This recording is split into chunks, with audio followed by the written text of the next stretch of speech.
Do you see individuals working at Dutch Bros, new hires, veteran staff, and leadership seeking change and improvement? It's never surprising to go into a stand and see collaboration between leadership and staff on how we can improve our core values to better serve our customers. I also see this change being sought on group chats and at formal meetings, but it's never just reiteration. I think we're constantly looking for ways to be innovative.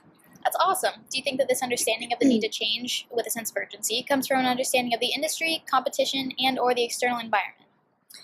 I think the biggest driver of our sense of urgency comes from the external environment, which is our customers. We really just strive to serve, and seeing our growth in numbers is a huge indicator of how we need to be evolving to keep up with natural expansion. All right, well, with that, do you see more effort being expended on change? And how does the current state of affairs compare with this time last year? Dutch Bros has been innovation and change from the very beginning, but we're only able to sustain that because of our foundation. The idea of a fast-paced, high-energy, get-up-and-go coffee shop is highly unusual, and our vision is even more unique. With that, we're putting up at least a 50% increase in revenue every month.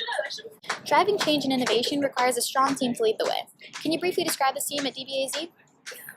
So we have shift leads, those that make every shift run smooth. The eyes and ears for change opportunities. Then there are the assistant managers that take care of the more behind-the-scenes operations and shop.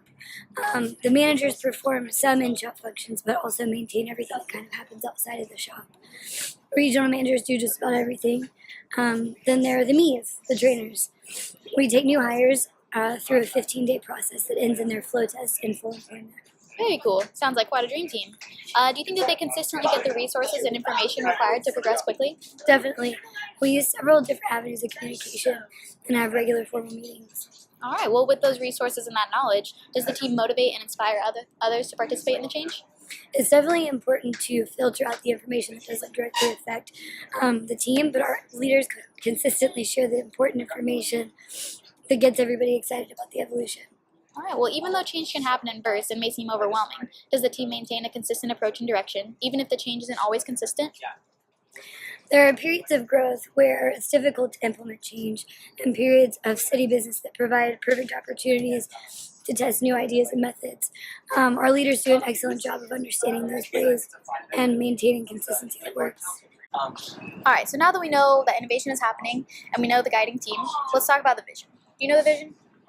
The vision of Dutch Bros is one that seeks to make positive change in the lives of individuals inside and outside of each stand. Whether it's a barista, a leader, or even Travis Boersma, the co-founder, our main objective every day is to love all, serve all. We strive to affect positive change by filling cups and lives with light and caffeine, by collaborating with organizations and charities to support and serve our community, and also by providing opportunities for employees to pursue their passions with the company and also outside of it. That's awesome. So would you say that the vision is compelling and desirable, not only for you and the guiding team, but also for those you lead and the future of the company? The vision, our desire to change the world and fill it with love one cup at a time, is the most compelling thing about us. Sure, it's the most fun I might have all day. We listen to stellar tunes and people bring us donuts consistently, but our vision is the driving force behind that. Nice. So do you think that everyone can articulate the vision concisely and in like 5 minutes or less? Definitely, and it'll sound different every time. Our vision is love, and love is universal. How people express that's up to them. Awesome. All right, so communication is the foundation of any and all effective workplaces and is especially necessary to affect change the way that DBAZ seems to want to. Are your leaders communicating information vital to elicit change in a timely manner using simple, candid, and heartfelt language? One of the most unique things about our communication, I think, is that we have 3 major avenues to communicate with our crews. A group messaging cell phone app that allows information pertaining to everyone to be communicated immediately. Formal meetings that allow for more collaborative discussion and informal information sharing, and then informal gatherings that encourage discussion of casual information so that everybody is involved and it's not just a bunch of directives. That's awesome. That's fantastic. So now stepping away from information being passed down, how is information communicated among leaders? Are the visions, goals, and strategies in routine management meetings as well as informal and formal gatherings? We have varying levels of leadership meetings, and the vision and goals are always the foundation. With that in mind, we formulate strategies to achieve the goals and adhere to the vision through open and effective communication. Alright, so with everyone understanding the vision, being led by a good team, and having a desire to seek positive change, do you see recognition and reward systems that inspire, promote optimism, and build self-confidence while leaders actively try to remove barriers that keep people from behaving according to the vision? Absolutely. We stay connected and updated with everyone's progress, leaders and baristas, by holding quarterly performance reviews where we discuss and create goals for growth and change, as well as provide positive reinforcement and support. As far as rewards go, we offer quarterly bonuses and company-funded gatherings, but I think our greatest reward is unity and the fact that as we implement and affect change, we're able to grow our family. Alright, so when these innovations are successful and you see the short-term results, are they celebrated and encouraged to continue? We track our daily sales and are able to see the immediate financial gains as a result of our improved processes, and there's always praise given for that.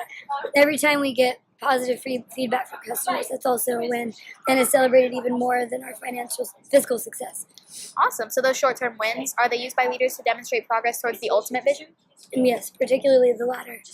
As we celebrate our ability to improve our community and spread love, we're not only demonstrating progress, but reinforcing our ultimate vision for service. Alright, so in addition to those little wins and changes, are new projects and initiatives being launched to make more significant changes to the organization's process, technology, and systems?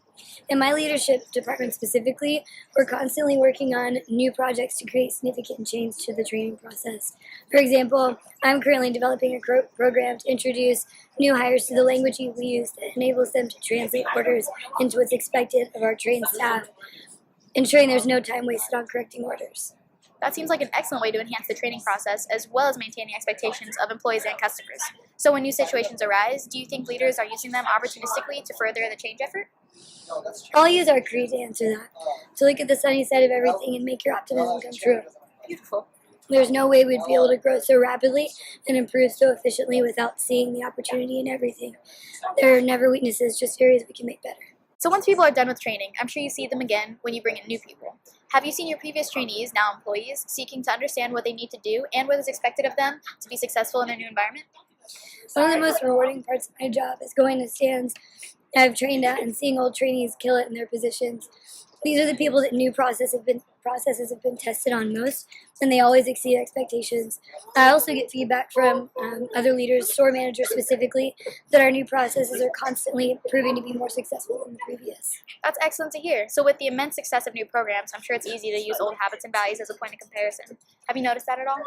Sure, it's always easy to look back on times before when new systems aren't working and view that time as the golden age.